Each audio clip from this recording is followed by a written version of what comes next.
Kogod pogleda prema Bosni i Hercegovini vidjet će te svađe, rasprave, debate, vidjet će da gotovo da ne treba povod, da prosto svaka situacija, svaki događaj može biti izvor nekih novih sukoba i ozbiljnih rasprava koje u stvari svjedoče o tome koliko je zajednički život nemoguć u ovim prilikama. Najlakše bi bilo reći ovo je aktuelni trenutak i ovo je zateklo nas.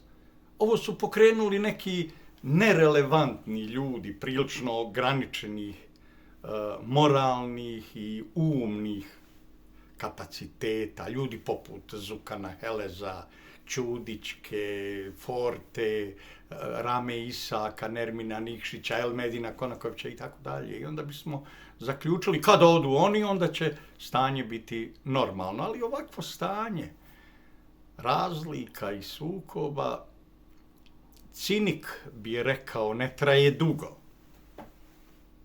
Možda tek od 10. vijeka, dakle nekih 1000 godina, ne duže. Dakle, od vremena podjela oko velike šizme, odvajanja hrišćanstva na zapadno katoličanstvo i istočno pravoslavlje, pa poslije dolaska Bogumila, pa dolaska Osmanskog carstva, dakle i 4 vijeka, tako, pa onda Austro-Ugarska. Dakle, ovo je prosto proces koji nije mijenjao svoj tok. Mijenjao je intenzitet, ali svoj tok nije mijenjao. Dakle, i uvijek je pronalazio neki povod za raspravu. Ovaj put povod je bio 9. januar, dan Republike Srpske. O njemu su govorili polupismeni, fanatizovani političari iz Sarajeva.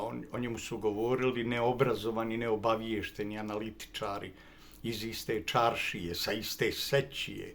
Dakle, pokušavajući nam objasniti šta taj dan znači i kako je on u stvari bio jedna ratna truba koja je nagovijestila veliko stradanje unutar države. Ta besmislica, dakle, ta laž, u stvari mogla se odbaciti samo ako ste došli u Banja Luku i vidjeli način na koji se obilježava 9. januar.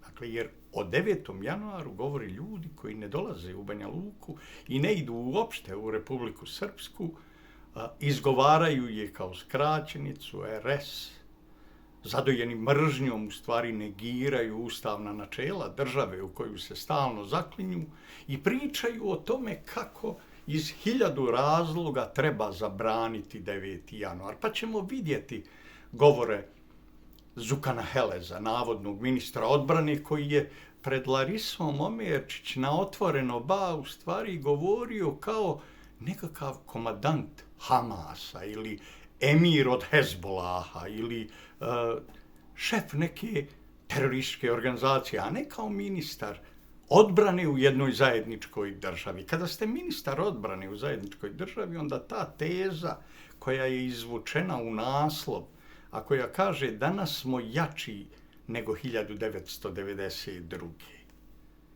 Dakle, šta ona u stvari znači kada se prevede na jezik naše troetničke, trovjerske svakodnevice?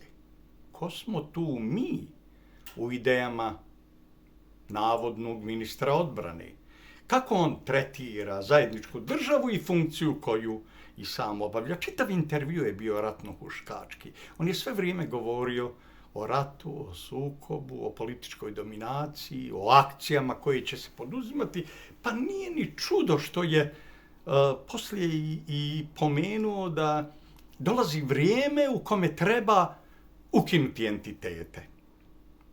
Ali kao eho njegovih prijetećih poruka o ukidanju entiteta došla je u Bosnu i Hercegovinu rasprava ili odjek rasprave u Europskom parlamentu u kome su poslanici iz Hrvatske i Njemačke uglavnom, ali i neki drugi, raspravljali o ponižavajućem statusu hrvatskog naroda u Bosni i Hercegovini, njihovoj političkoj ugroženosti, činjenici da joj muslimani u Sarajevu biraju predsjednika, odnosno člana predsjedništva iz reda hrvatskog naroda, odnosno hrvatskog člana predsjedništva, kako piše u Dejtonskom mirovnom sporazumu, i da na druge načine doživljavaju majorizaciju i preglasavanje, pa su ponudili rješenje, federalizacija Bosne i Hercegovine.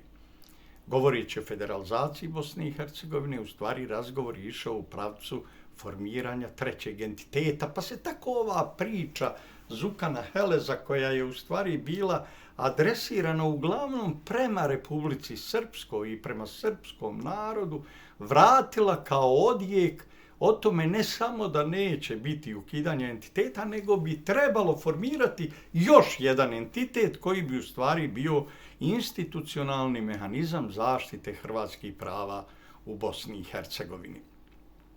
Inače, razgovori o 9. januaru u Sarajevu su čudni razgovori za nekog koji je kao ja živio u vremenu u kome smo išli na katoličke blagdane i kao muslimani zajedno ih obilježavali, radujući se što naš komšija ima tako važne Božiće, Uskrse, pa smo išli na pravoslavne praznike, išli smo na slave nekim svojim prijateljima, komšijama, radujući se sa njima, bez obzira da li je riječ o Nikoldanu, Đurđevdanu ili smo išli na Božić i Vaskrs. Dakle, ali smo išli. Išli smo, slali poruke jedni drugima, koji su uvijek uvažavale način na koji se ti praznici, ti blagdani, te slave čestitaju. Nije nam bilo teško reći mir Božiji, Hristos se rodi, ili mir Božiji, Krist vaskrse, uskrsnu i tako dalje. Ne, to nam nije bilo teško, kao što ni pravoslavnim Srbima i katoličkim Hrvatima nije bilo teško čestitati nama naš Bajram sa tradicionalnim islamskim, arapskim pozdravom Bajram Šerif Mubarek Olsun. I onda smo iz tog vremena, kada smo se družili, kada smo gradili zajednička prijateljstva, imali zajedničke institucije, ustanove, zajedničke kafane, zajedničke trgove, ulice kojima smo šetali, mjesta na kojima smo se zajedno družili, pa smo svjedočili i načinu na koji su mladi gradili te zajedničke bračne zajednice koje smo mi zvali mješoviti brakovi. Već u tom izrazu mješoviti brak mi smo u stvari takvu pojavu na određen način označili nekim čudnim bojama koje baš nisu afirmativne po tom pitanju. Dakle, nekada smo ipak poštivali praznike i radovali se. Da, bili su to vjerski praznici. Vjerski pravoslavni, vjerski katolički i vjerski muslimanski praznici. I obilazili smo. Danas živimo u drugom vremenu. Danas je za muslimansko političko Sarajevo problem što Srbi žele 9. januara slaviti Dan Republike, a to je dan svetog arhidžakona Stefana. Pazite, vjerski praznik, svaki dan postoji neki datum nekog vjerskog velikomučenika ili nekog velikog čovjeka za određenu religiju, pravoslavnu, katoličku ili muslimansku. Po tome bi vrlo teško bilo izabrati neki dan bez te vrste vjerske istorije i tog vjerskog značaja koji ima. Ali odjednom je u Sarajevu zasmetao arhidžakon Stefan, odjednom je u Sarajevu zasmetao 9. januar, pa se otišlo korak dalje, dakle, da se kaže da je to označilo početak rata, da je to znak rata bio, da je to pokrenulo neviđeno stradanje. Mnoge laži su izrečene tim povodom. Mora se priznati da je januar 1992. u Bosni i Hercegovini bio prilično miran, da nije bilo ratnih dejstava, pogotovo nije bilo nekih naznaka da bi tog rata moglo biti. Vidjet ćemo 3 mjeseca poslije Aliju Izetbegovića koji kaže mirno spavajte, rata neće biti. Pa kako je to onda pokrenuo ovaj događaj, dakle, uopšte rat i kako je ovaj događaj uopšte uticao na rat? U političkom smislu ovaj događaj je inspirisan nadglasavanjem koje su muslimanski i hrvatski poslanici u Skupštini Bosne i Hercegovine izvršili prema Srbima, donoseći odluku deklaracije neke o suverenosti i donoseći odluku o raspisivanju referenduma za suverenost i izlasku iz Jugoslavije. Znači, čitav jedan narod je odbacio tu ideju i formirao u stvari skupštinu srpskog naroda Bosne i Hercegovine. Ta skupština je u stvari predstavljala samo poslanike iz reda srpskog naroda koji su već bili izabrani na te dužnosti u Skupštini Bosne i Hercegovine. Pokušalo se održati sastanak u Sarajevu, nije uspjelo, onda se taj sastanak predstavnika srpskog naroda, poslanika srpskog naroda održao na Palama. I to je rođendan Republike Srpske. Dakle, nije neki datum pao sa Marsa, niti je neko izmišljao datume i uopšte imao priliku da raspravlja o tome, znate, koji datum da se uzme kao datum u kome počinju da se grade institucije srpskog naroda u Bosni i Hercegovini, da se gradi Republika Srpska i da se praktično donose odluke koje su utemeljene od strane izabranih predstavnika srpskog naroda. To jeste 9. januar. Dakle, ne pomaže ni ona emisija specijal koja predstavlja u stvari povampirenu političku emisiju 60 minuta od strane novog direktora federalne televizije, starog srbomrsca Bakira Hadžiomerovića. On je objavio specijal Krnja Velika Srbija. Dakle, i u njoj je naravno za sve probleme kroz koji su prolazili muslimani u Sarajevu i drugim mjestima, u stvari okrivio Srbe. On je naravno u toj emisiji pokazao na koji način je njegov taj politički magazin koji je harao Bosnom i Hercegovinom dok ga nisu morali ukloniti sa javnog emitera. Dakle, zamislite emisiju koja se zove 60 minuta, a koja 70 minuta govori o Miloradu Dodiku i vladi Republike Srpske, pa još ostane 20-30 minuta da traje. Emisija koja se zove 60 minuta trajala je od 180 minuta nekada. Dakle, nekada 90 minuta, pa čak dakle, do 180 minuta. Zamislite reafirmaciju jednog takvog političkog vampira koji napravi specijal i onda nas upućuje na to kako su sve muslimani stradali. Da, ovdje nema istorijskog konteksta ni istorijski utemeljene priče, jer kada pričate o stradanju muslimana, Srba i Hrvata ili onog Bošnjaka danas, dakle Srba i Hrvata, i oduzmete tome istorijski kontekst. Zaboravite imperijalne sile koje su direktno diktirale sve ove sukobe, koje su podržavale nasilje, koje su učestvovale u istrebljenju pojedinih naroda na ovim prostorima i zaboravljate da su one u stvari kreatori tih sukoba, pa sve to pretvorite u nekakvu sterilnu priču koja je odnekle došla iz Zimbabvea ili ko zna odakle, sa neke egzotične destinacije i pretvorila se u međusobni rat. Bošnjaci su stradali, odnosno muslimani su stradali kada su se identifikovali sa Osmanlijama, prihvatili vjeru Osmanlija i kada su branili Osmansko carstvo. Braneći Osmansko carstvo, činili su nepravdu hrišćanskim narodima u Bosni i Hercegovini i naravno stradali pri tome. Stradali su i drugi od muslimanske ruke. Da, muslimani su stradali i kada su podržali Austro-Ugarsku imperiju koja je razarala Srbiju, koja je napadom na Srbiju otvorila i pokrenula Prvi svjetski rat, taj veliki rat. Muslimani su, braneći tu propalu imperiju, u stvari stradali. Da, oni su stradali, ali to je jedan dio priče. Ali ako kažete da su stradali braneći Austro-Ugarsku imperiju, kao što su suzbijali sa Osmanskim carstvom srpske oslobodilačke težnje iz srpskog i prvog ustanka i drugog i balkanskih ratova, dakle, ako zanemarite taj aspekt, da u stvari prvi balkanski rat nije pokrenut protiv bosanskih muslimana, nego protiv Osmanskog carstva. a da su elite muslimanske tada izabrale poziciju onih koji će braniti Osmansko carstvo. Dakle, i da je zahvaljujući tome došlo do međusobnog velikog sukobljavanja i stradanja. Takav je slučaj i sa Austro-Ugarskom. Da, muslimani su i 41. pojurili Ustaše. Bili su brojniji od Hrvata u Ustaškoj nadzornoj službi. Dakle, među Ustašama bili su brojniji.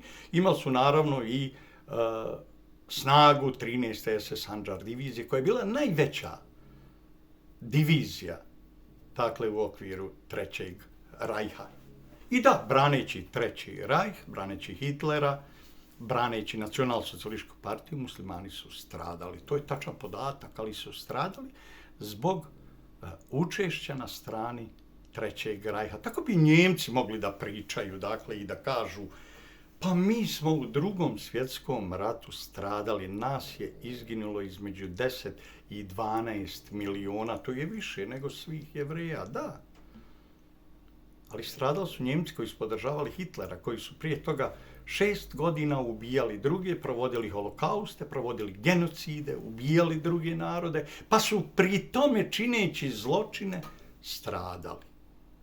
Ako su neki muslimani koji su bili dio ustaškog pokreta ili su bili dio Handžar divizije, pri tome stradali, o kakvom stradanju naroda može se licemjerno govoriti u ovom specijalu 60 minuta, koji u stvari trebao samo biti argument zašto nije potreban 9. januar, zašto treba zabraniti Dan Republike Srpske, jer se smatra i ističe kako je to u stvari vrhunac tih srpskih težnji za stvaranjem velike Srbije i u kome su i Čiča, Draža i Stevan Moljević, dakle, isto učinili sve da naprave ili homogenu ili veliku Srbiju i uspjeli u stvari kroz Slobodana Miloševića i Radovana Karadžića formirati Republiku Srpsku. To je teza koju iznosi ovaj specijal, dakle, koja je lišena apsolutno istorijski utemeljenih činjenica, istorijskog konteksta i prisustva velikih sila koje su u stvari direktno kreirale ove događaje, oduzeti kreaciju, dakle, i moć upravljanja procesima, velikim silama. To je najveća besmislica, dakle, i obična, mala, bijedna propaganda. Dakle, naravno, ona je, pored drugog argumenta koji je korišten da treba zabraniti 9. januar, dakle, ona je u svoju priču zajedno sa aktuelnim političarima i analitičarima iz Sarajeva uvela i odluke Ustavnog suda Bosne i Hercegovine koji je zabranio da se obilježava ovaj dan. Nije taj sud zabranio 1. mart, koji jeste bio početak rata kada je ubijen srpski svat, koji jeste bio taj referendum na koji Srbi nisu izašli, koji jeste bio glasanje koje nije zadovoljilo propisane ustavne standarde da na njega izađe 2/3 plus 1 glasač.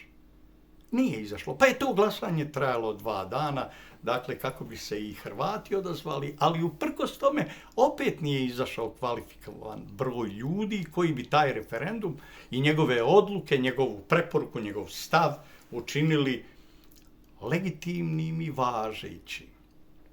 Taj dan kao dan nezavisnosti, kao dan suverenosti, kao dan koji se obilježava na muslimanskom dijelu Bosne i Hercegovine, dakle, nije poništio Ustavni sud bez obzira šta on simbolizovao i šta predstavlja. Inače, kad je riječ o Ustavnom sudu, mora se reći da taj Ustavni sud Bosne i Hercegovine još uvijek u svom sastavu nema Srba, nijednog Srbina sudiju, da ima 2 Hrvata, 2 muslimana, 2 Bošnjaka, dakle, i da ima 3 sudije pod kontrolom Njemaca. 2 su Njemca, 1 je Albanac.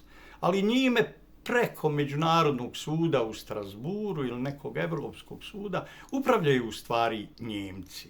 Time se Bosna i Hercegovina u stvari predstavlja kao njemački kolonijalni privjesak, o čemu nam svjedoči i prisustvo njemačkog Rajh izaslanika Kristijana Šmita, visokog nacističkog oficira, inače vrlo ograničenih umnih sposobnosti, političara bez kredibiliteta, pa se on divno uklopio u taj opšti politički ambijent u Sarajevu. priglup, ograničen, ali bahat. Dakle, iza njega stoji velika Njemačka koja se, evo, zadnjih par godina malo smanjuje u ekonomskom smislu, u geopolitičkom značaju, pa usput vuče u to smanjivanje i Evropsku uniju kao projekt koji je gradila, dakle, zajedno sa Francuskom državom i uz podršku Sjedinjenih Američkih Država. Dakle, ali to su argumenti, dakle, taj Ustavni sud je trebao da nam potvrdi da ovaj dan ne treba slaviti. Ne samo da na njega ne treba ići, kako smo nekad išli, nego ga treba zabraniti. Moram priznati da kada se čitaju podaci o presudama Ustavnog suda Bosne i Hercegovine, ima tu mnogo promašenih presuda, ima tu presuda koje su međusobno sukobljene, koje uopšte proturječne su, pa je pitanje koja od njih se treba provoditi, na koji način. Činjenica je da je 2015. godine utvrđeno da 91 presuda Ustavnog suda BiH nije provedena. A onda kada su vidjeli značaj tog datuma, kada je Republika Srpska pod predsjedavanjem predsjednika Dodika zakazala referendum o danu Republike Srpske, onda su požurili da objasne da ipak samo 13 presuda, to je 2016. objašnjeno, samo 13 presuda nije provedeno uopšte, a ostatak do 91, neke su djelimično provođene, ali nisu u cijelosti.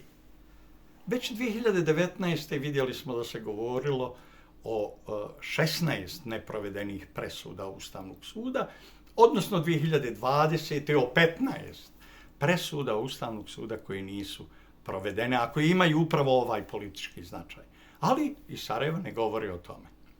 Oni govori o ovoj jednoj, koja treba da zabrani dan Republike Srpske 9. januar. Dakle, oni samo govore o toj, oni ne vide koliko je od same stvarnosti i pravnog legitimiteta udaljen taj Ustavni sud i koliko uopšte oni nisu proveli. Sve te ove presude neprovedene, pa nisu provedene upravo u Sarajevu. Kada pogledate da 4 presude nije proveo predstavnički dom parlamentarne skupštine Bosne i Hercegovine, a da isto toliko 4 presude nije proveo ni dom naroda parlamentarne skupštine Bosne i Hercegovine, onda vidite vi koliko je značajan taj Ustavni sud, ali bismo trebali uvjeriti svijet da je pitanje postojanja pravnog poretka u Bosni i Hercegovini u stvari zasnovano i da zavisi od toga da li će se provesti presuda Ustavnog suda o zabrani 9. januara kao dana Republike Srpske. Dakle, suština obilježavanja dana Republike Srpske trebala bi biti poznata u Sarajevu. Oni ne pišu o toj suštini zato što svi oni govornici, svi oni političari i analitičari koji govore o 9. januaru, koji na njega lijepe te neviđene etikete, u stvari na najgori način svjedoče o sebi. Oni nisu dolazili u Republiku Srpsku i oni nisu vidjeli način na koji se to provodi, na koji se to obilježava. 9. januar ove godine je obilježen dostojanstveno, o tome mogu svjedočiti iz prve ruke. Obilježavanje Dana Republike je krenulo 5. u stvari januara, polaganjem cvijeća na grob rano preminulog predsjednika Republike Srpske Milana Jelića. Nije bilo lako nikada voditi Republiku Srpsku, o tome svjedoče svi predsjednici Republike Srpske, od kojih nijedan nije dočekao kraj mandata. Milan Jelić je umro u toku mandata, tragično preminuo od infarkta, a ostali predsjednici su smijenjeni nekakvim kvazi odlukama ili sudova ili međunarodnih izaslanika, visokih predstavnika ili nelegalnih ljudi koji su poput Šmita kontrolisali to jadno, bijedno pravosuđe u Sarajevu i iznudili nekakve presude koje su značile upravo prekid mandata. Taj prekid mandata je u stvari obezbijeđen intervencijom Centralne izborne komisije koja nije izabrana u skladu sa zakonom, jer Vanja Prutina Bjelica i Jovan Kalaba su izabrani bez propisane procedure. Zakon o Centralnoj izbornoj komisiji propisuje proceduru, raspisivanje javnog oglasa, pa tek onda glasanje. Oni su prošli bez oglasa. A oni ljudi koji su prošli konkursnu proceduru, koji su zadovoljili sve uslove, nisu čak bili ni predmet glasanja, zato što su sarajevske političke stranke imale većinu da ne pitaju nikoga i da praktično upravo ubace u Centralnu izbornu komisiju jednog čovjeka koji pripada Željku Komšiću, dakle jednog lažnog Hrvata, i da ubace dva lažna Srbina koji su u stvari pripadaju političkim strankama. Vanja Prutina Bjelica pripada dakle SDS-u, Jovan Kalaba je dio PDP-a, dakle ali u Sarajevu vole da se prave mutavi i da nam kažu,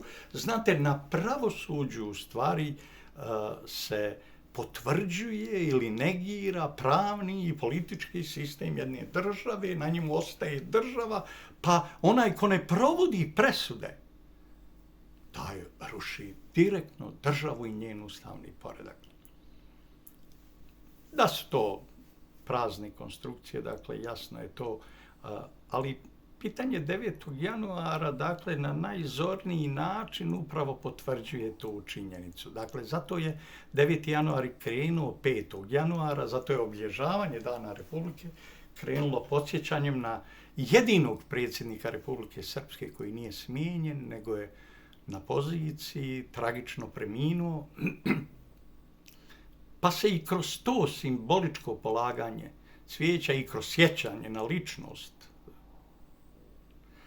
predsjednika Republike Milana Jelića, uticajnog čovjeka iz Modriče, važnog političara SNSD-a, dakle, podsjetilo u stvari kako nikada nije bilo lako. Ili ćete biti smijenjeni ili ćete umreti. Nešto će vam se desiti ako ste izabrani da budete predsjednik Republike Srpske. Niko nije dočekao kraj mandata predsjednika Republike Srpske. Dakle, upravo u tome jeste značaj tog načina podsjećanja, dakle, na težinu u obavljanju funkcije predsjednika Republike Srpske.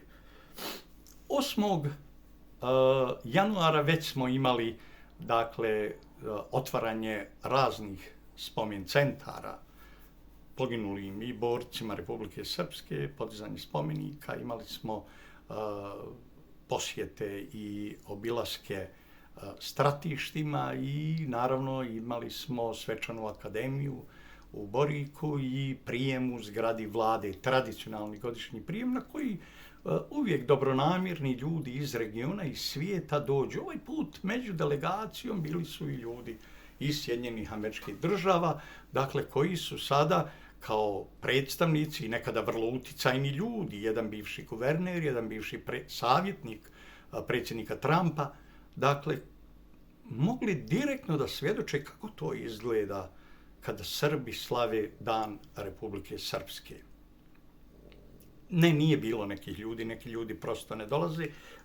Neki su iz Beograda, koji bi trebali biti vezani za Republiku Srpsku, poput Aleksandra Vulina, iskoristili 9. januar, dakle, i Dan Republike Srpske da pričaju gluposti, da lažu, da iznose besmislice na televiziji Blic. On je u jednom intervjuu koji je trajao 26 minuta pričao takve gluposti i rekao, u stvari, i to je u naslovu tog intervjua, da skidanje privatnih sankcija ne bi smjelo biti opravdanje za trgovinu Republikom Srpskom.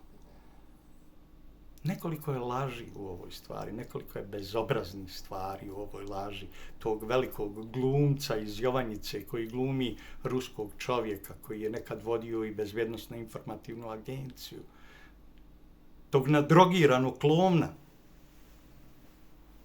koji mora znati da ukidanje 4 zakona koja se odnosila na onu kritičnu situaciju u kojoj je predsjednik Republike bio progonjen centralnom potjernicom zajedno sa predsjednikom vlade i predsjednikom Narodne skupštine i u kome se cijele institucije, svi vodeći ljudi institucija Republike Srpske nalazili na listi sankcija Sjedinjenih Američkih Država. Na toj listi bili su i desetine najvećih kompanija Republike Srpske. Onemogućena je isplata plata, onemogućeno je funkcionisanje institucija upravo tim sankcijama. Ukidanje tih sankcija nije nikakva privatna stvar, ni pojedinačna stvar. Dakle, kad vidite da je preko 50 sankcija ukinula administracija Donalda Trumpa, da, moramo priznati da je to događaj bez presedana, da je to najznačajniji međunarodni politički događaj u kome smo vidjeli na koji način predsjednik Trump mijenja lice Sjedinjenih Američkih Država i mijenja njihov odnos prema pojedinim dijelovima u svijetu. Najradikalniji, najčvršći zaokret upravo se tu desio na Balkanu. Ali zašto Vulin to pominje kao trgovinu Republikom Srpskom? Da li on zna da se svojim nasljeđem ne može trgovati? Dakle, ono što je predsjednik Dodik uradio za Republiku Srpsku, to je prosto preveliko da bi sam Dodik nešto uradio, ali Vulin koji nije ništa uradio nikada za Republiku Srpsku, on bi mogao trgovati. Dakle, zato je u ovu priču upleo i o tome ne bi se smjelo ići prema NATO-u, da li je to dio, pa kao on ne zna. I dobronamjerni ljudi u Srbiji, kaže on, vjerovatno misli na Šešelja i on je ovakve priče pričao. Dakle, ove priče inače pričaju Blanuša, SDS, PDP, Vukanović i Sarajlije. Dakle, ovo je jedinstven propagandni obrazac koji čujemo iz Sarajeva od strane SDS-a, PDP-a, od Vukanovića, dakle i od Šešelja i Vulina. To je taj isti obrazac, oni su tu dio istog fronta. Istina je da je Vulin visoko kompromitovana ličnost, dakle, i da njegova ova priča o tome kako on i dobronamjerni ljudi u Srbiji ne znaju šta se dalo. Pa možda zato što se i nije ništa dalo. Najlakše bi bilo pitanje postaviti Vulinu kako neko koji je bio u vrhu najmoćnije obavještajne službe na Balkanu nije obaviješten šta se dalo. Kako to ljudi u Srbiji ne znaju šta se dalo, pa bi im sada neko trebao reći, trebao im Dodik reći, da mi smo nešto dali, ali to se još ne vidi, to vi ne možete vidjeti iz kontakta. Šta će vam službe? Zašto onda Vulin i ta ekipa, Šešelj i ova ekipa ne bi otišli svojim tatama u Londonu, pa njih pitali, a šta je to predsjednik Dodik dao da bi bilo ukinuto 50 i nešto sankcija, dakle za nosioce najodgovornijih dužnosti, za pripadnike vladajuće koalicije, za ljude iz SNSD-a, za ljude iz kabineta predsjednika Republike, iz vlade, iz Narodne skupštine i najuticajnije, najznačajnije kompanije, preduzeća, firme iz Republike Srpske. Dakle, to ne govorimo o privatnim stvarima, ali ta činjenica da Vulin i Šešelj ne znaju šta je dato, u stvari govori o njima kao o ljudima koji na ovaj način žele da trguju Republikom Srpskom jer lažu, jer izmišljaju, jer petljaju. Pa nije ništa dato, zato i ne znate šta je dato. Jer da je nešto dato, to bi se vidjelo. Ili je dato iz džepa u džep, iz ruke u ruku, Trumpu milijarderu mi možemo ponuditi šta? Možemo mu dati 100.000 konvertibilnih maraka ili 1.000.000 konvertibilnih maraka. To su sve besmislice koje ovaj stručnjak za paradajz iz Jovanjice i čovjek koji na ovaj način samo pokazuje koliko glumi tu svoju orijentaciju za Rusiju i koliko je u stvari ubačeni element, dakle, i na koji način potkopava samu Republiku Srpsku. On kaže mi ne znamo šta je dato, ali ne bi bilo dobro da idemo u NATO. Mora se priznati da je Srbija dalje otišla u sporazumima sa NATO-om. Dakle, to ugovori koje je Srbija potpisivala je daleko više od onoga što je Bosna i Hercegovina uradila. I onaj ko želi da razumije politiku predsjednika Dodika, razumijeće i kroz 3 velika ne, koja su u stvari dovela i do sankcija i do njegovog progona. Dakle, ta 3 velika ne, geopolitička ne, su ne NATO paktu, ne za lažnu državu Kosovo i ne za sankcije Rusiji. Bilo je to i ono najveće ne koje je Dodik u stvari stavio kao svoj politički program, a to je ne uništenju Republike Srpske. I onda Vulin kaže, pa znate, malo mi je to sve djelovalo skromnije nego ranijih godina, malo mi je to djelovalo neuvjerljivije, ali Republika Srpska nema predsjednika i nema svog domaćina. Kad nemate svog domaćina, praznik Republike vam djeluje malo onako. Pa Republika Srpska ima svog domaćina i ima svog predsjednika. Domaćin Republike Srpske je Milorad Dodik. Dakle, da, u ovom momentu on je čovjek koji je izabran na funkciju predsjednika, kome nije istekao mandat, ali je Narodna skupština upravo njegovom voljom, dakle i na prijedlog SNSD-a uz podršku koalicije stranaka i raznih stranaka, dakle i socijalista i uvaženog gospodina Đokića i Čubrilovića i ljudi poput Selaka i drugih, i Stevandića i tako dalje, da ih sada ne brojimo, izabrala Anu Trišić-Babić za vršioca dužnosti predsjednika Republike Srpske. Dakle, Republika Srpska ima svoga predsjednika. Priča o tome. Dakle, kada uvedete te kolokvijalne izraze u vašu politiku i kažete, pa znate, ipak taj dan bez domaćina. Da ima imalo obraza, ne bi postavio to pitanje. Znate, kad govorite na ovaj način, u ovim stilskim figurama, moram vam reći, u mojoj porodici ja sam domaćin. Niko nije glasao o tome. Niko me nije izabrao da budem domaćin, ni supruga, ni moji sinovi. Ali ono što je mene utemeljilo kao domaćina jesu obaveze koje sam preuzeo na sebe, poslovi koje sam radio i rezultati koje sam postigao. Dakle, u odnosu na tu porodicu. Za Dodika je, pored njegove ove privatne porodice, Republika Srpska bila velika porodica koju je on podigao na noge, zaštitio od udara i gradio i na unutrašnjem i na međunarodnom planu. Nema države bez međunarodne politike i bez njenog nastupa na širokoj međunarodnoj sceni.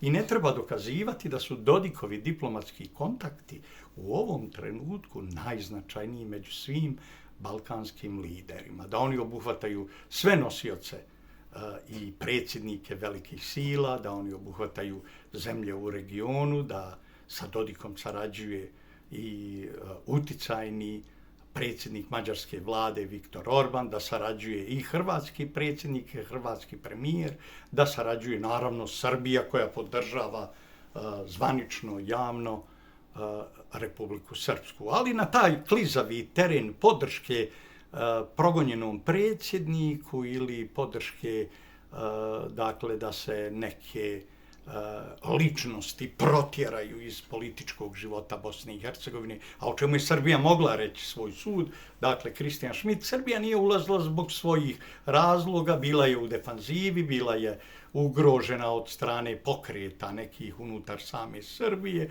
bila je ugrožena od političkih pritisaka i način na koji se sve to odvijalo jasno je stavio do znanja koliko su i gdje su granice podrške koju možete dobiti. Dakle, ali podrška koju je predsjednik Dodik obezbijedio u međunarodnoj areni je najznačajnija za samu Republiku Srpsku i ona ne podrazumijeva trgovinu. Znate, najvažnije za predsjednika Trumpa je ono o čemu je govorio i J.D. Vance. Najvažnije za te ljude.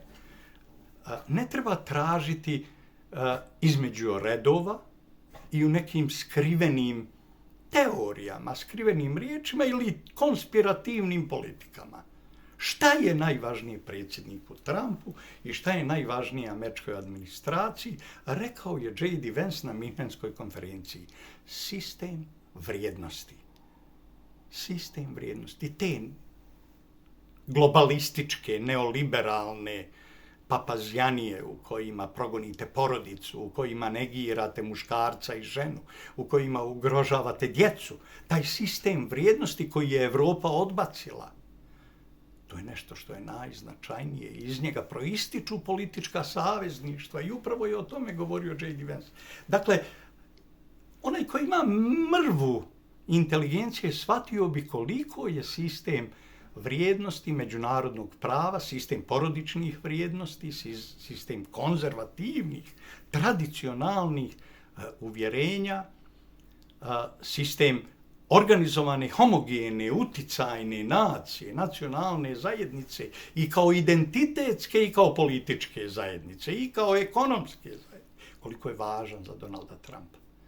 Kada razumijete tu politiku, onda je najvažnije da dođete do predsjednika Trumpa ili do kruga uticajnih ljudi iz njegove neposredne blizine i da im predočite situaciju koja se dešava u Bosni i Hercegovini. Mislite da Trump ne razumije način na koji je predsjednik Dodik bio progonjen od lažnog pravosuđa pod lažnim presudama sa lažnim izmišljenim krivičnim djelima koje je izmislio taj nacista iz Njemačke, Christian Schmidt. Mislite da se iz Amerike nije vidjelo kada se skrenula pažnja na to šta se dešava u Bosni i Hercegovini, kako se ruši Dejtonski sporazum, kako se proganja cijelo rukovodstvo jedne republike, kako se ruši stabilnost, kako se montiraju sudski procesi i upravlja pravosuđem. Kako se pokušava progoniti predsjednik Dodik. Ta situacija je predsjedniku Trumpu jasna jer je i sam bio upravo žrtva te vrste politike. Upravo je predsjednik Trump prošao kroz sve te forme pritisaka, bio je predmet sudskih progona, bio je predmet koji je čak trebao biti likvidiran, na njega se pucalo, njega se pokušalo ubiti. Vidio je šta znači kada se falsifikuje izborna volja građana, vidio je šta znači kada se falsifikuju izbori, vidio je način na koji je 4 godine izbačen iz politike falsifikovanim izbornim rezultatom u kome je navodno pobjedio Biden. Pa kroz sve to prolazi Dodik. Kroz te sudske progone u kome krivično djelo za koje je osuđen je krivično djelo koje je napisao papak iz Njemačke, Christian Schmidt. To nije djelo dio zakonodavstva, to djelo nije, o njemu nije raspravljao parlament, parlamentarna skupština BiH, o njemu niko nije dao svoj sud. To je donio Christian Schmidt. Po tom krivičnom djelu sudili su nekakve kvazi sudije uprljane ratnom prošlošću, lošeg pravnog i ljudskog morala, beznačajne ličnosti zadojene mržnjom, koje su samo zbog te velike srbofobije ponikle i u Konjicu ili ponikle u Sarajevu, u stvari sudili Dodiku. Pa najvažnije je bilo ovo stanje predstaviti predsjedniku Trumpu i njegovim saradnicima i to je na najbolji način uspjela prije svega predsjednica Željka Cvijanović. Da, radili su na tom planu i drugi ljudi. Da, na tom planu su pomagali i ljudi iz Rusije. Da, Republika Srpska je pomenuta i na Aljasci.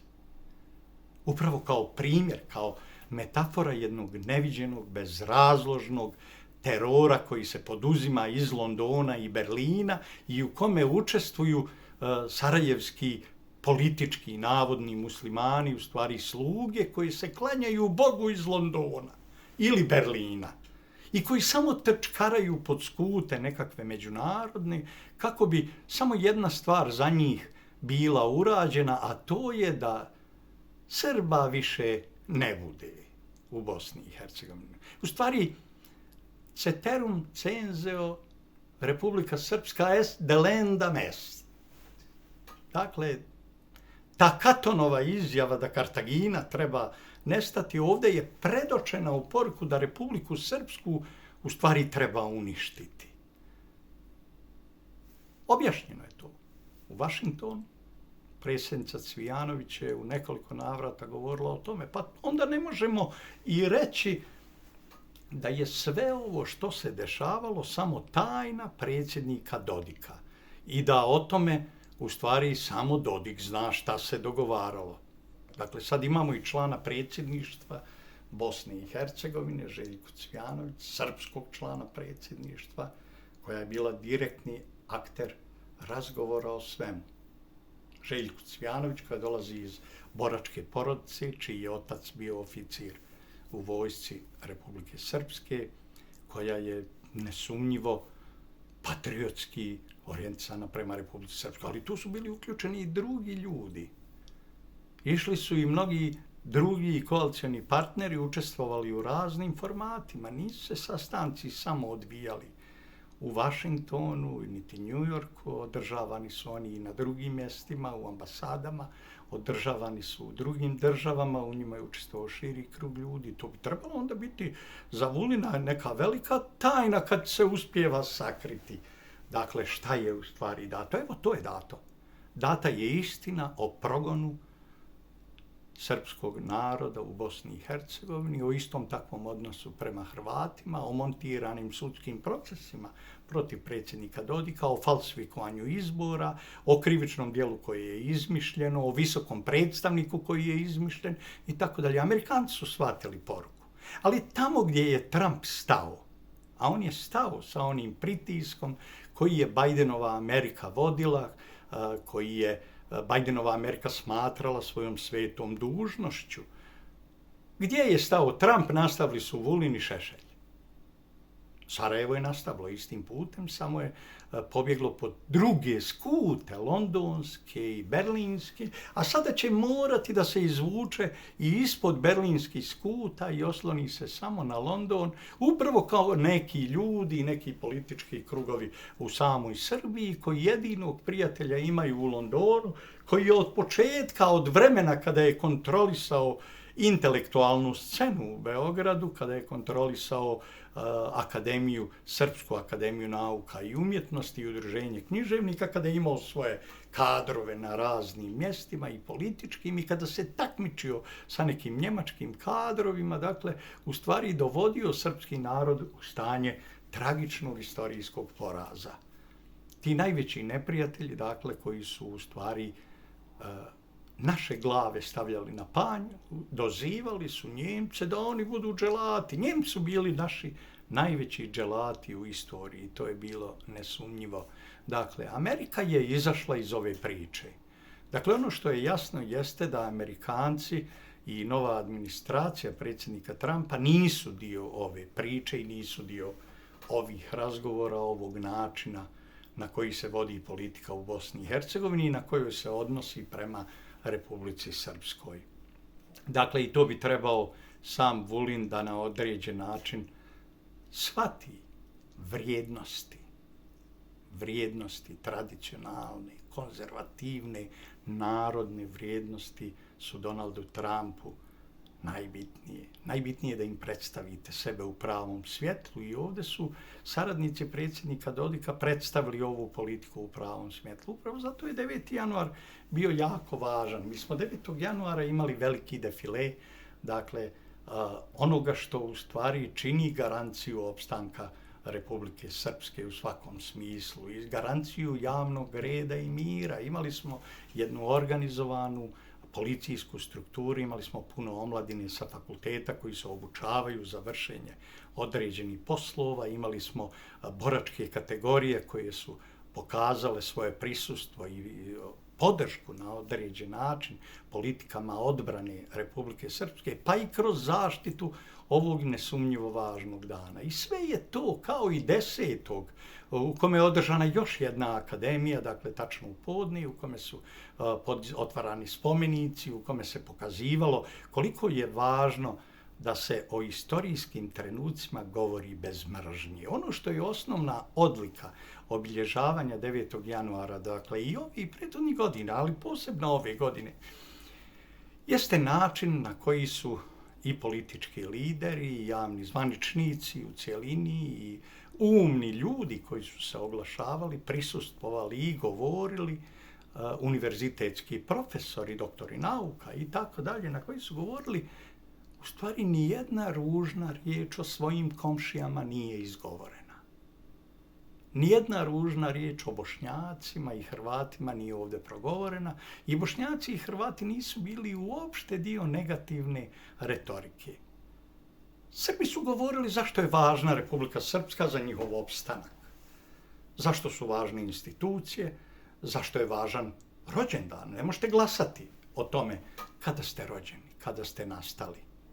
9. januar je taj datum, dakle kada je Republika Srpska rođena kao rezultat svijesti o tome da opstanak u nekakvim zajedničkim institucijama znači stalno nadglasavanje i donošenje odluka koje će biti uperene protiv srpskog nacionalnog interesa i protiv njegovog opstanka. Boreći se protiv toga, došlo je do poduzimanja određenih koraka i dat je značaj upravo ovom danu zato što se sve to dešavalo, mnoge odluke su donešene upravo na taj dan. Naravno, ako govorimo o ratnom vremenu, mi smo tada bili u Jugoslaviji, u Jugoslaviji je bio rat, Slovenci su brutalno ubijali djecu koja su bez bojeve municije poslani na granične prelaze i slovenačka teritorijalna odbrana je sa zapadnom municijom i puškama brutalno ubijala vojnike. Krenuo je rat u Hrvatskoj,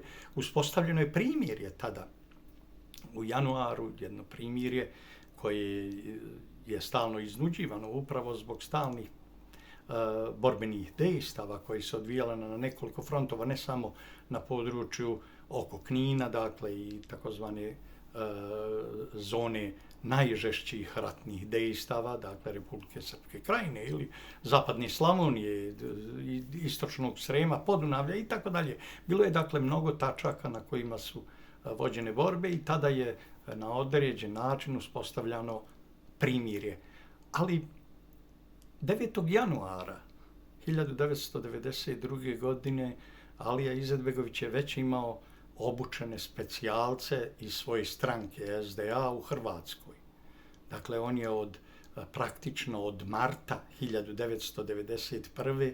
u Đakovu i Jastrebarskom obučavao specijalne jedinice i formirao od njih bataljune, kako tamo piše. Dakle, mi imamo dokumenta koja govori o imenima i možemo vidjeti da je u svim krajevima gdje su živjeli muslimani tada i gdje je bilo stranke demokratske akcije, da su nastajale čitave vojne formacije. Čak ako pogledate vojničke knjižice i evidencije Armije Republike Bosne i Hercegovine, muslimanske vojske pod kontrolom Alije Izetbegovića, vidjet ćete da je Patriotska liga nastala 6 mjeseci prije.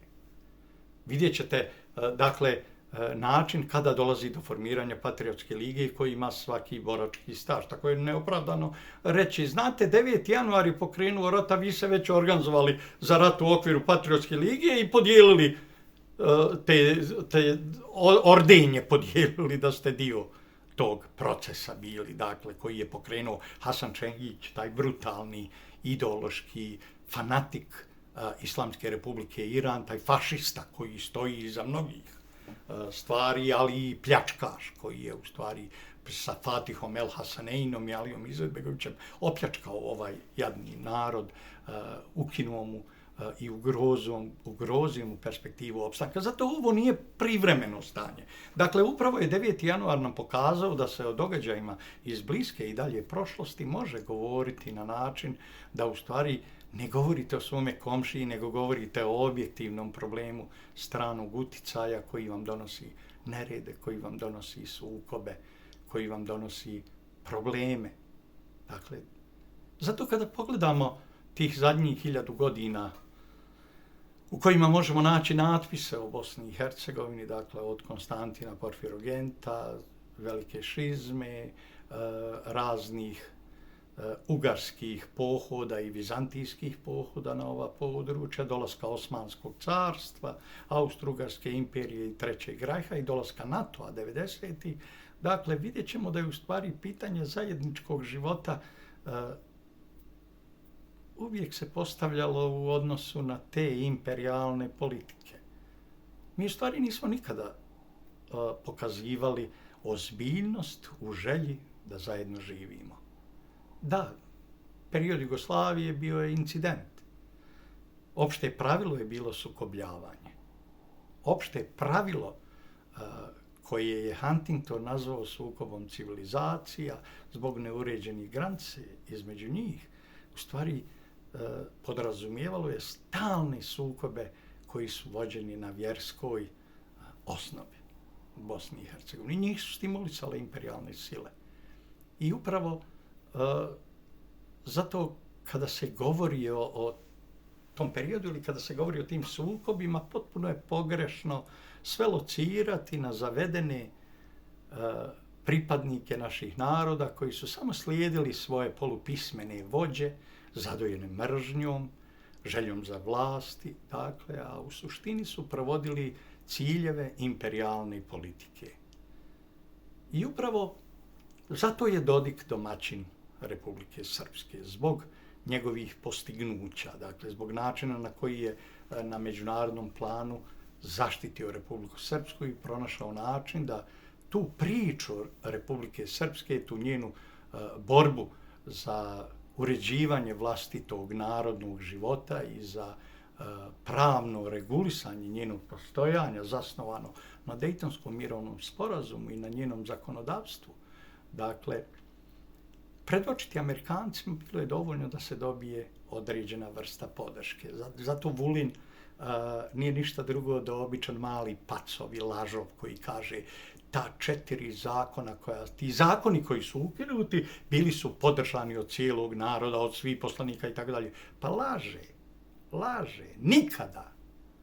Ni SDS, ni PDP, ne samo da nisu podržali zakone, oni nisu htjeli učestvovati u raspravi o njima. Oni su bježali sa Narodne skupštine kada se raspravljalo o njima. Nikada nisu bili dio tog jedinstva i tu svoju zaslijepljenost i način na koji su slijedili sarajevsku politiku, oni su prenijeli u realan život. Predsjednik Dodik je pokušao riješiti to ponudom PDP-u i SDS-u da formira se zajednička vlada nacionalnog spasa, pa da se pokaže, dakle, nacionalnog jedinstva, da se upravo tu ispolji jedinstvo i da se Republika Srpska odbrani. Šta je bio odgovor ovih stranaka? Taj odgovor demantuje Vulina o tome kako su svi laže. Laže Vulin da bi podržao Blanušu. Pa znamo to. Laže. Dakle, nije ni Blanuša nikada podržao nijedan ovaj zakon. I nisu to bila samo 4 zakona. Time Vulin pokazuje da je i u vrijeme kada je predstavljao nešto u Srbiji, dakle, da je neobaviješten.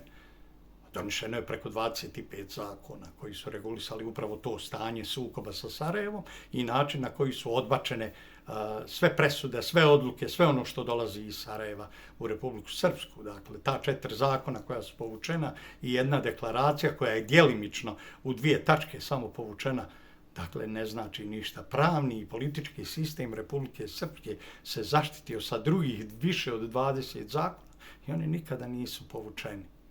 Dodik je Republiku Srpsku i ovaj 9. januar zaštitio referendumom.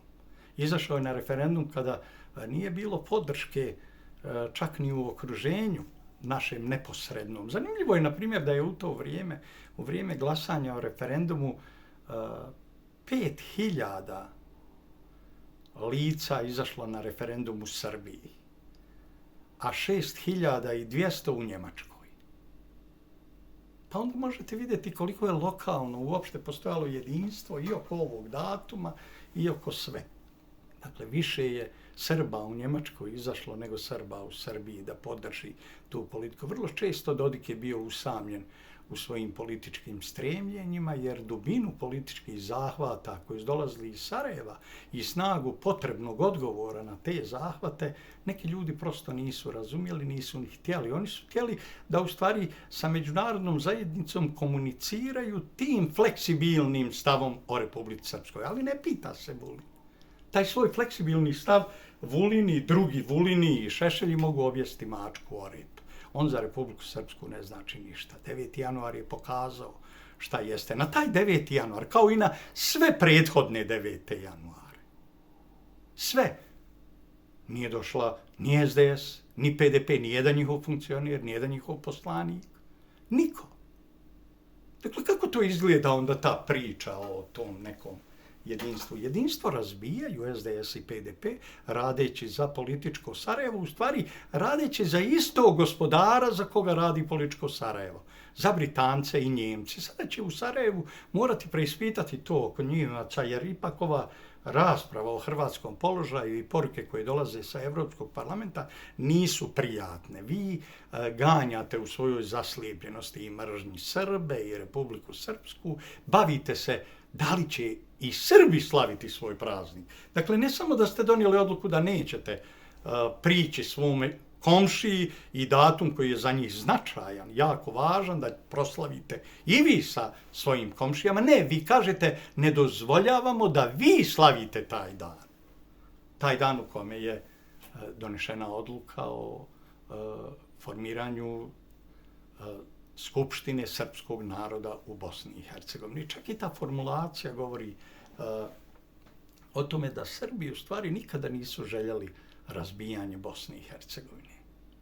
Nikada nisu željeli njen kraj. Ali ova politika iz Sarajeva će natjerati Srbe da svoju politiku kreiraju upravo u tom pravcu. Da zaključe da nema zajedničkog života, da nema zajedničkih vrijednosti, da prosto ovo traje predugo, ovo traje 1000 godina. Da je vrijeme da se s tim prekine i da je vrijeme da se raziđemo. Na ovaj ili onaj način. Dakle, kada Srbi donesu tu odluku, budite sigurni da će i drugi faktor u Bosni i Hercegovini, nacionalni i politički, a to je hrvatski faktor, to podržati, odnosno da će tražiti svoju poziciju u tako burnoj konfrontaciji srpskog i muslimansko-bošnjačkog nacionalnog interesa. Dakle, ova priča koja dolazi iz Sarajeva je prevaziđena. Nju više ne podržavaju. Na zapadu ona više nije značajna. To što neki političari iz Sarajeva, Konaković i Forte i Nikšić služe, Ćudićke i tako dalje, služe pojedinim zapadnim zemljama, to više nema taj značaj. To više ne predstavlja ništa. To više nije bitno. Takav sluga vam nije potreban. To je poruka koja dolazi sa zapada. Ta poruka je prvo došla iz Amerike. Da, vi ste spremni da nas slušate, ali da mi za vas radimo te prljavštine u obračunima sa Republikom Srpskom. I kada Amerika kaže mi više nećemo da radimo prljavštine prema Republici Srpskoj, onda kao glasnogovornik tog jednog neoosmanskog islamističkog stava koji je iz Sarajeva kontinuirano dolazio, pojavi se Vulin. Pojavi se Vulin da osvježi tu propagandu. To je zavođenje. Vrijeme je da se prestane zavoditi ta naivna politička struktura u Sarajevu i da im se govori da ima nade za takvu vrstu unitarizacije, takvu vrstu hegemonije koju bi jedan muslimanski narod vršio u jednoj evropskoj državi. Ta iluzija je besmislica. Dakle, mislim da mi nismo svjesni, kad kažem mi, mislim mi Bošnjaci, mi muslimani, mi prosto nismo svjesni pozicije u kojoj se nalazimo. Naša pozicija nije diktirana samo našim političkim uvjerenjima, nego je diktirana i načinom na koji o nama razmišljaju uticajne zemlje, zemlje koje prilično utiču na procese u Bosni i Hercegovini i odlučuju o njenom opstanku. Njihov stav o nama je vrlo negativan. Kada govori o bosanskim muslimanima, oni govore o metafori terorističkog gostoprimstva afganistanskim veteranima, govori o vehabijskim naseljima, govori o vezama sa svim terorističkim akcijama u zemlji i svijetu, govori o političkom islamističkom nasilju. Dakle, negdje su u Sarajevu pogrešno zaključili, i to je od Alije Izetbegovića trajalo. Dakle, taj zaključak da u stvari ne mora se ugađati evropskoj političkoj misli i evropskim tradicionalnim vrijednostima, nego da treba razvijati islam i da treba što snažnije, što jače prisustvo islamskih vrijednosti u svim segmentima života, pa i u politici. A da zaštitu za takvu vrstu orijentacije u stvari mogu pružiti uticajne islamske zemlje, Saudijska Arabija, Turska, Iran, Pakistan, Indonezija i tako dalje. I da treba nastaviti tako rad. U međuvremenu istorijski kontekst se mijenjao, mnogi događaji su u svijetu promijenjeni. nakon raspada Sovjetskog saveza i činjenice da je Rusija bila na koljenima, Rusija više nije na koljenima. Vidimo rat u Ukrajini, vidimo pad cijelog Bliskog istoka, vidimo sve šta se dešava oko Irana, vidimo Tursku i njeno savezništvo sa Izraelom. Vidimo, dakle, potpunu promjenu paradigme političke, a Bošnjaci u Sarajevu sa svojim političkim strankama nastavili istim putem, kao da se svijet uopšte nije promijenio, kao da u Bijeloj kući ne sjedi Donald Trump, kao da J.D. Vance, potpredsjednik i budući nasljednik američkog predsjednika na čelu američke države, kao da on prosto nije tamo, kao da nismo čuli šta oni govore, šta rade, kao da ne vidimo ukidanje svih tih multilateralnih međunarodnih organizacija u kojima je Amerika bila, preko 60 raznih organizacija, pa među njima i Haški tribunal. Amerika je izašla, napustila to i rekla to nas više ne zanima, to više ne finansiramo i mi više nismo članovi tih organizacija. Zar nismo vidjeli kako je USAID otišao iz Bosne i Hercegovine, kako je Al Jazeera Balkan spakovala kofere, kako su pare otišle iz Sarajeva. Mi i dalje nastavljamo tom politikom. Mi ćemo propagirati islamsku, islamističku agresivnost prema svojim komšijama, a nas će zaštititi ko? Koje muslimanske zemlje sada mogu biti garancija zaštite kada i same traže svoju zaštitu? Saudijska Arabija traži nuklearni štit od Pakistana, traži zaštitu od Turske, traži garancije da neće proći kao Iran, dakle, ili da neće proći kao Egipat, kao Libija, kao Sirija. Dakle, mi kao da ne vidimo svijet oko nas. Dakle, najbitnija politička orijentacija morala bi biti prema našim komšijama. Propustili smo još jednu priliku. 9. januar bio je lijepa prilika da svojim komšijama Srbima pokažemo da nam je stalo do njih. Pa čak i kada nam nije ugodno što slave taj dan, a ta neugodnost koju mi imamo je kreirana vještački. Ponovo vam kažem vještački. 9. januar nije dan koji pamtimo po bilo kom lošem događaju, po bilo kom nasilnom aktu, po bilo čemu što bi nas uputilo na to da budemo neprijatelji 9. januara. Ali bio je to divan trenutak da svojim komšijama kažemo, pa dobro, ako vam je već toliko stalo da Dan Republike bude ta. Eto i nas da zajedno sa vama proslavimo sa svojim komšijama.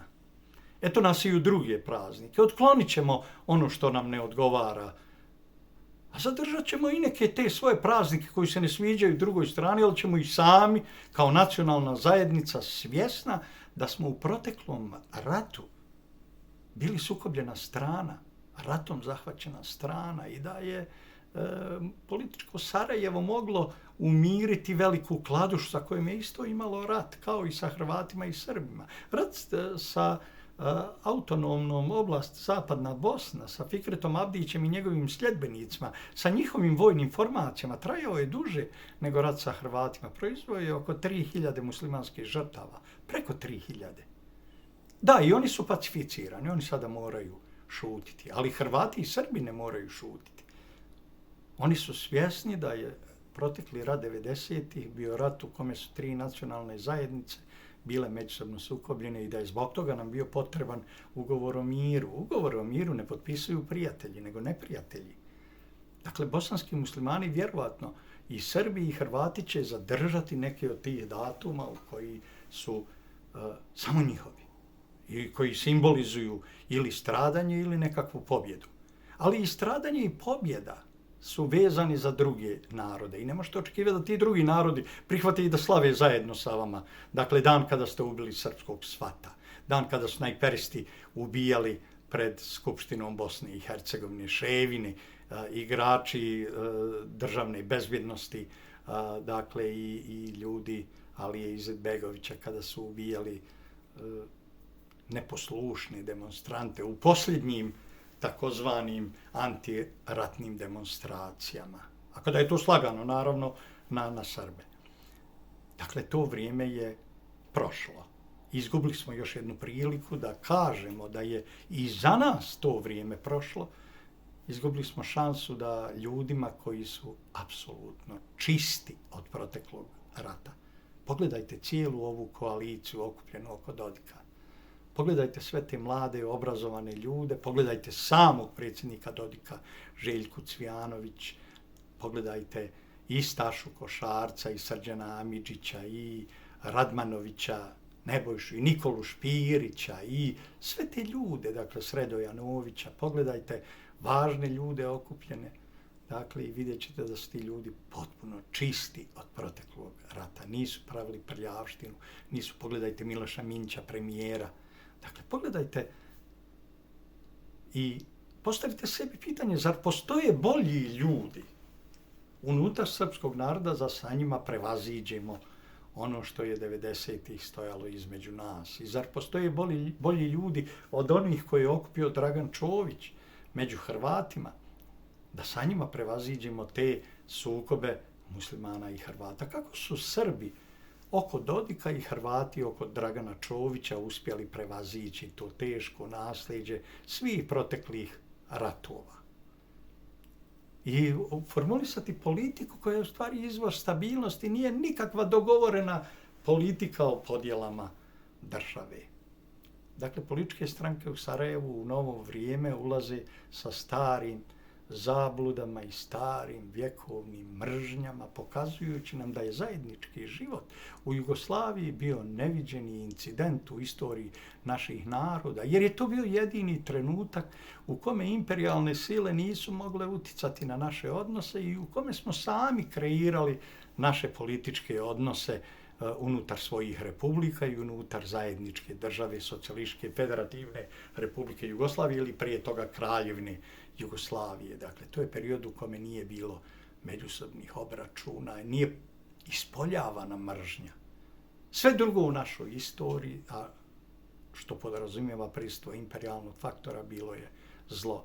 I danas je taj imperijalni faktor snažno prisutan kod nas u liku nekakvih međunarodnih okupacionih namjesnika, zlotvora iz Njemačke i Britanije koji nam objektivno zaista prave takve vrste problema iz kojih moramo konačno pronaći rješenje. Ključni problemi su u stvari zaista u Sarajevu, u odsustvu kapaciteta, u odsustvu znanja, u odsustvu političke zrelosti aktuelnih vladara stranaka takozvane trojke. Zato, koliko god to bilo teško, čovjek mora drugačije posmatrati tu vrstu politike iz ugla druge političke opcije kod Bošnjaka, SDA, Željka Komšića ili stranke Silajđićeve za BiH. Dakle, i onda kada pravite ravnotežu, da, u načelnom smislu, u opštem smislu, to su iste politike. Ali Stranka demokratske akcije je imala daleko veće intelektualne kapacitete i znala je gdje postoji granica međusobnih sukoba do kojih se smije doći i kada je vrijeme da se vrati nazad, da se pokuša i dalje sarađivati. Nikada na ovaj način nisu bile prekinute sve komunikacije. Dakle, nekredibilni ljudi, galamdžije poput Heleza, Konakovića, Nikšića i sličnih ljudi koji su uhapsili svaki glas bošnjački koji je govorio o zajedništvu. Amir Pašić Faćo nije uhapšen zbog psovki, nego zbog toga što je prevazilazio načele političkih obrazaca koji su utemeljile aktuelne vladajuće političke stranke. On je govorio o zajedništvu, on je govorio o njihovoj visokoj korupciji, on je rekao o načinu na koji krade, on je ukazao na njihove veze sa organizovanim kriminalom i trgovinom drogama, učešću u najvećem narkokartelu Tito i Dino. On je ukazao na likvidacije koje su oni pravili. A onda su se oni izvadili da je to, znate, on psuje. To je najbitniji aspekt te unutrašnje politike, dakle, je bio koliko je ova vlast loša, koliko je pokvarena, koliko je integrisana sa organizovanim kriminalom i koliko zlo predstavlja. Teško je u okviru tih i takvih političkih krugova očekivati da naprave nekakav važan zaokret i da prepoznaju trenutak u kome moraju voditi dijalog sa Srbima i Hrvatima, moraju pronaći rješenja za zahtjeve Srba i Hrvata, moraju prestati birati Hrvatima predstavnike i u domove naroda, i u predsjedništvo, i u Centralnu izbornu komisiju, i u druge institucije, moraju prestati proganjati Srbe, moraju prestati takvu agresivnu mržnju manifestovati. Od njih nema ništa. A zaista Bog voli strpljive. Dakle, u Sarajevu to primjećujem, nema nikakvog strpljenja, ima samo jedna neviđena mržnja, uglavnom potpuno neopravdana, ali prije svega mržnja koja ne nudi nikakvu perspektivu ni za jedan narod, ni za našu zajedničku državu.